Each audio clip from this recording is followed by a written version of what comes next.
with respect to the red tagging, those cases were already dismissed. Sa kadahilanan po na wala naman pong batas na nagbabawal sa red tagging. In the absence of a law, we can not arrogate unto ourselves by saying na nag-violate ka ng red tagging. Red tagging po ang pinag-uusapan. Thank you, Mr. Chair. Good morning sa ating mga fellow representatives, pati rin po sa Office of the Ombudsman. Mr. Chair, gusto ko munang bigyan ng context yung aking tanong. Mr. Chair, may mga rights defenders, lawyers, alternative media, civic leaders, at maging isang think tank na nag-file ng administrative and criminal cases with the Office of the Ombudsman against several ex-officio members of the NTF-ELCAC. First to file their complaint noong February 2020 ay accused si Major General Parlade Jr., former PCOO Yusek Badoy, and former National Security Advisor Esperon for violating Republic Act 6770 for committing unreasonable, unfair, oppressive, or discriminatory acts. Also, Mr. Chair, on June 2020, Major General Parlade was also filed with a case because of violating the anti-graft law and the administrative code. Meron pa, Mr. Chair, December 2020, lawyers naman po nag-file din ng administrative complaint against Mr. Parlade, Ms. Badoy, and Mr. Esperon. Also, 2 days after, from human rights groups, nag-file din po ng criminal and administrative case against Mr. Esperon, Mr. Parlade, Ms. Badoy, and then PCOO ASEC Mocha Yuson for violating Republic Act 9851 in relation to the principle of distinction under international humanitarian law. Also, Mr. Chair, December 2020 pa rin, administrative complaint against former NICA Director General Monteagudo, former Defense Secretary Lorenzana, and former Interior Secretary Anyo for violating the Code of Conduct and ethical standards for public officials and employees. Also, Mr. Chair, still December 2020, alternative media nag-file din ng complaint against Mr. Parlade, Ms. Badoy, and former NTF-ELCAC Executive Director Allen Capuyan. Ang basis naman po ay Anti-Graft and Corrupt Practices Act, pati din yung Code of Conduct. In summary, Mr. Chair, 6 administrative complaints from various organizations and 2 criminal complaints pending before the Office of the Ombudsman. May we ask, Mr. Chair, ano na po ang status ng 6 na administrative complaints and 2 criminal cases? Since ang last po doon sa ating na-enumerate ay na-file pa noong December 2020.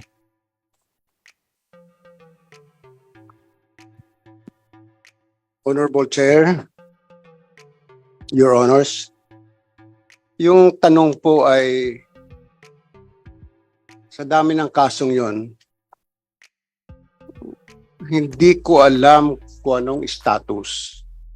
But if the Honorable Congressman is referring to those cases against Parlade,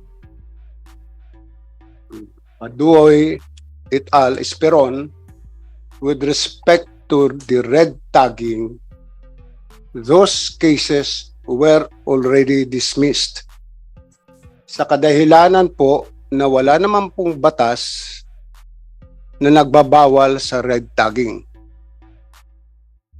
In the absence of a law, we can not arrogate unto ourselves by saying na nag-violate ka ng red tagging. Red tagging po ang pinag-uusapan, but I am not really sure if this is the one that is being referred to by the Honorable Congressman Manuel. So, I will appreciate kung bibigyan po ninyo kami ng listahan, and I will inform you the status of those cases. Mr. Chair, bahagi po ng complaint against these individuals ay yung ginawa nga nilang red tagging. Tayo din naman, Mr. Chair, we filed a bill actually na gusto natin ay ma-criminalize ang red tagging and maprotektahan lahat ng mga defenders natin, lahat ng mga merong advocacy at dapat ay safe sila, hindi sila nasasubject sa mga discriminatory na mga acts. In the absence of that law at this moment, Mr. Chair, kaya ang na-cite natin ay yung ibang mga batas na actually ay pwedeng maging basis para mapanagot ang mga individual na ito. Mr. Chair, since hindi pa nakakatanggap ng official communication ang mga nag-file ng mga complaints against these people, may we request the Office of the Ombudsman to furnish our office, pati din yung mga nag-file mismo, na mabigyan po sila ng written na kopya ng dismissal para po on record ay mapanghawakan po natin iyon. Can the office commit to that, Mr. Chair? If Your Honor could please give us a copy of those cases, we assure you that we will furnish you the status of those cases. The earliest would be this afternoon. Pero sinisiguro ko sa inyo na kung mga kasong yun ay na-dismiss na, I am sure na yung mga complainant ay nabigyan na ng kopya. Ngayon, doon sa puntos na dahil nga walang red tagging, pa-file mo ng kaso ng violation ng Anti-Graft and Corrupt Practices Act. Para lang po yun yung nagpalusot tayo Ba? Ito yung tinatawag na yung palusot Kung sa sibuyas, ito yung palusot na pagtatanim ng sibuyas o ani. Just like in the violation of the dangerous drugs law, marami po nagpa-file sa amin ng Section 3A. Ang pinakapunot dulo po ay drugs. So wala ho kami jurisdiction doon. So ginagamit, may mga pagkakataon po, ginagamit ang ombudsman. Sana wag naman po ganun. Dahil hindi naman po ang ombudsman karakarakan mag-action sa inyong mga kaso na wala naman talagang kinalalaman. Sa kadahilanan lang, magpa-file kayo ng kaso dahil ang respondent ay isang sikat na tao, mataas ang posisyon sa gobyerno. Binibigyan din po namin ng pansin yung mga kaso na file ng mga mahihirap. Binibigyan po namin ng pansin yung ibang mga kaso na karapat dapat bigyan. Pero kung papalusutan kami na red tagging ang rason, pero sasabihin hindi, nag-violate ka ng Section 3A because Section 3 says undue injury to the government or the individual. Yan ang cause ng undue injury na yon. Kung red tagging, wala akong binayolate na batas. Yun lang po, I would appreciate if the Honorable Congressman Manuel could give us a list of those cases and we will immediately I'll call the office now and give us a status of those cases. And I assure you, before the end of the day, you'll have a copy of the status of those cases. Mr. Chair, gusto lang po nating mag-respond doon sa remark na nagpapalusot lang po yung mga nagpa-file ng mga administrative and criminal complaints. Mr. Chair, para po sa enlightenment ng ating mga kapwa civil servants and public officials, Mr. Chair, yung retagging po hindi lang po yan basta salita at hindi po naghahanap lang ng kung ano-anong dahilan para magkaso. Mr. Chair, meron na po talagang nangyaring mga masamang bagay dahil sa red tagging. Meron po, nakaka-affect po ito ng pag-perform ng ating mga public officials at kahit yung mga civil society organizations natin, Mr. Chair, na-hamper po yung pag-perform nila ng duty nila to pursue whatever advocacy that they have in line with our laws. Tapos, Mr. Chair, meron na ring mga na-red tag na napatay na nga dahil sa ganong threat na nagiging epekto sa kanila dahil sa pagre-red tag coming mismo mula sa mga government officials. So Mr. Chair, ang dating kasi kung kinukonsente natin ito sa pamahalaan, edi short of saying na we are enabling red tagging. Kaya habang syempre mainam na meron na rin talagang batas eventually on red tagging, sa ngayon Mr. Chair, kita naman natin damage has been done. At nakakalungkot isipin na yung mga buhay na nawala because of red tagging, yung mga hindi na makapagpatuloy, whether in government man or hindi, nahihirapan na sa kanilang mga gusto sanang gawin, hindi na, mahirap na pong ibalik yun, Mr. Chair. Kaya sana mas maging proactive tayo when it comes to this matter. And sana po hindi din po napagpapangga, no, na may mga kaso daw na para sa mga mahirap, ganyan. Yung mga rights defenders po natin, yung mga people's lawyers natin, yan din po ay merong mga ginagawa para sa mga mahihirap. In fact, no, yung pag-defend nila sa mga magsasaka, sa mga mangingisda, sa mga manggagawa, partin po yan ng gusto nating sama-samang pagtulong sa mga mahihirap. So, sana po hindi pinagbabangga, hindi pinagko-compete yung mga kaso. Kasi kung lahat naman po, Mr. Chair, agrabyado, lahat po ay dapat nating tulungan at dapat ay may hustisya po para sa kanila. Yun na muna, Mr. Chair. Maraming salamat. Alright, maraming salamat po, Representative Manuel. Now we go to the majority. Representative Gerbil Luistro, please. Good morning, Mr. Chair. Good morning to our distinguished colleagues. And of course, to our guests from the Ombudsman, most especially to Ombudsman Martires, and to my kababayan from Mabini, Batangas, our Special Prosecutor Edelberto Sandoval. Mr. Chair, my first question is on the increase in budget from 2023. The proposed budget is 5.5% higher. That is 263.1 million. Can you explain which programs were augmented, reason which yielded an increased budget by 263.1 million, Mr. Chair?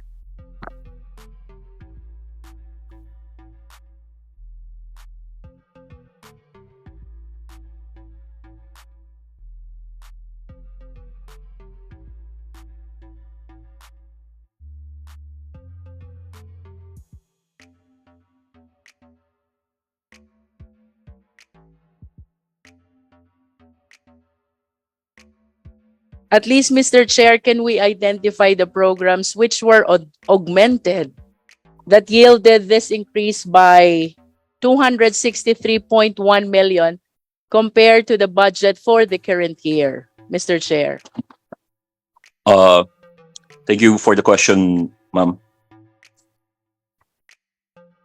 The totality of the increase of the agency's budget comprises of both directional swings in each item allocation. So some major items could have increased, some other items could have decreased. So we don't have the specific information as to what led to the net effect as of the moment, but I will gladly provide you with that particular information within the day, ma'am. But I would like to stress again the salient features of the budget. We did have additional funding requirements for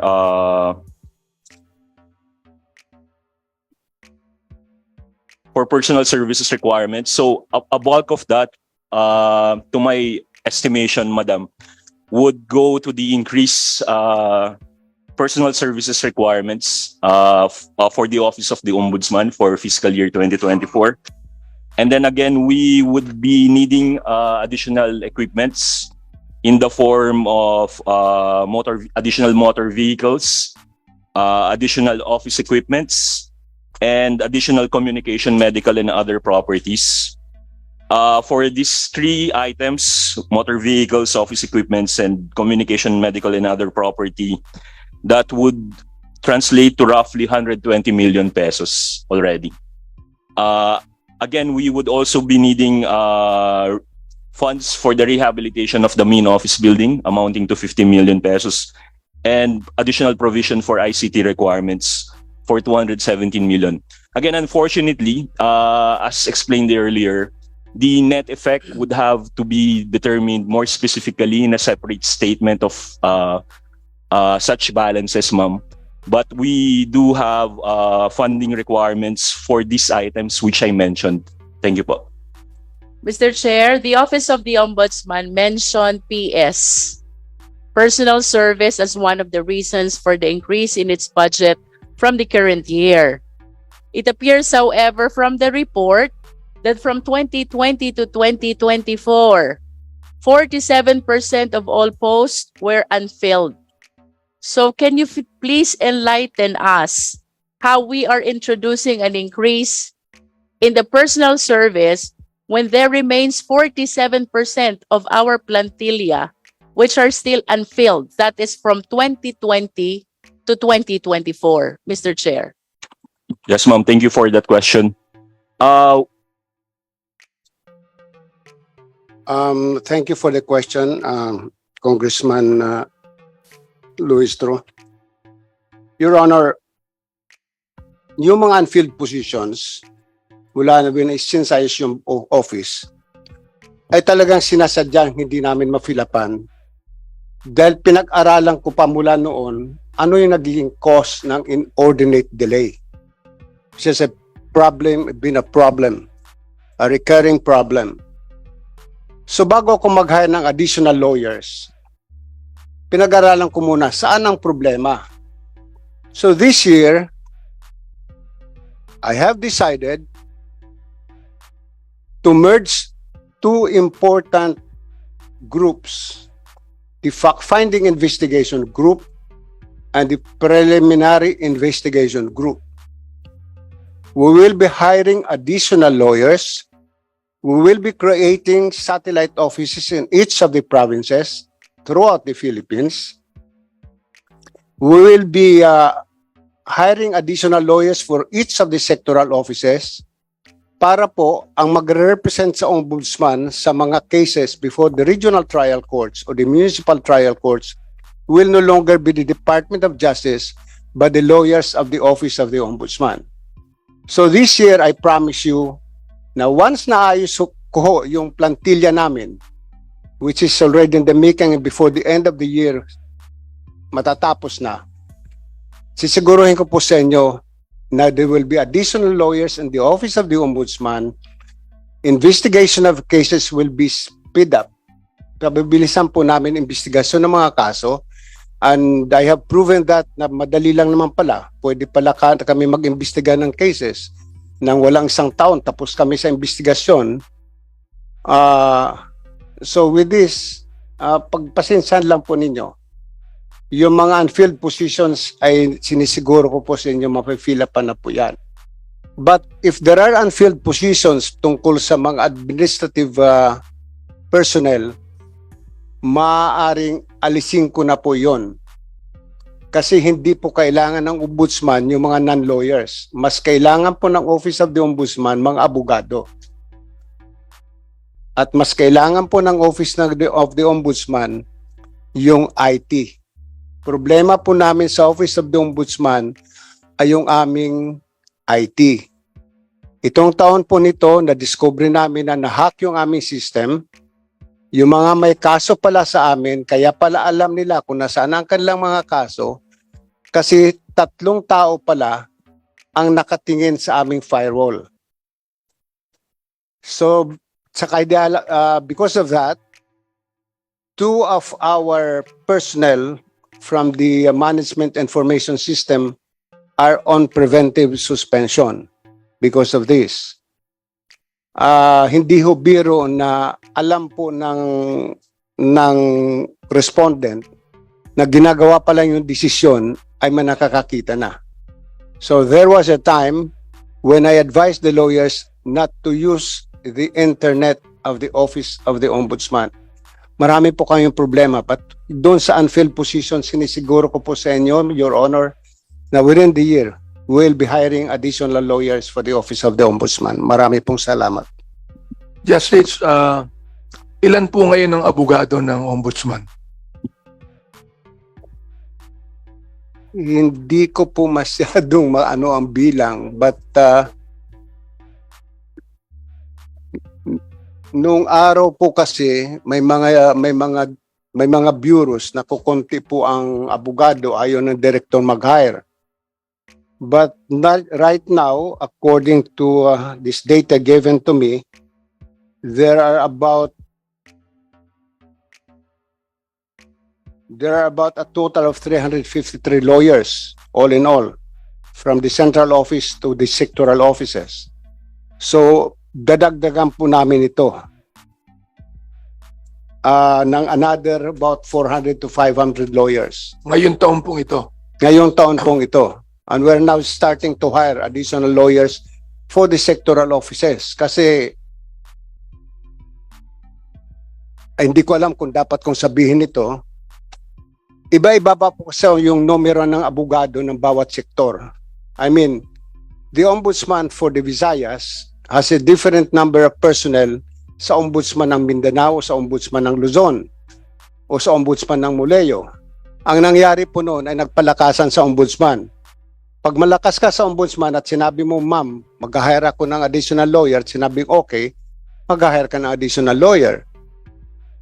Isa pang problema sa Office of the Ombudsman ay yung wala naman term yung opisyal pero mayroon siyang coterminous na item.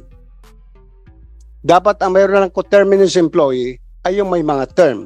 The Ombudsman, the Overall Deputy Ombudsman, and the Deputy Ombudsman.